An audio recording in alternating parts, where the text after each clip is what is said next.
नमस्कार. बऱ्याच दिवसांच्या गॅपनंतर आज आपण खोपा फाउंडेशनच्या सेटअपवरती एक माहितीचा व्हिडिओ तयार करतो आहे. आपल्यापैकी काही लोकांनी या पद्धतीच्या शेंगा आपल्या जवळपासच्या काही झाडांवरती पाहिलं असेल. तर या शेंगांना अबलतास किंवा बहावाच्या शेंगा म्हटलं जातं. बहावाचं एक रोप आपल्यासमोर आहे. हे रोप आपण गेल्या वर्षी पावसाळ्यात तयार केलेलं.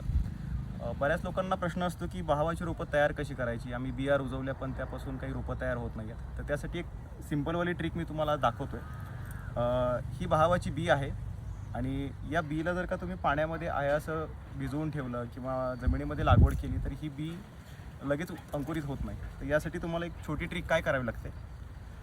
असा एक नेलकटर घेऊन याचं जे छोटं वरचं ओपनिंग आहे हे थोडंसं कट करून घ्यायचं.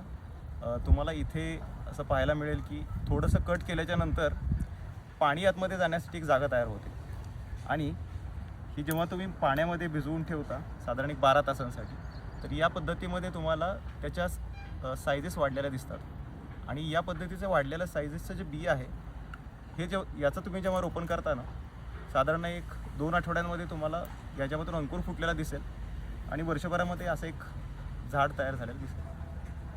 व्हिडिओ आवडला असेल तर नक्की सांगा. धन्यवाद.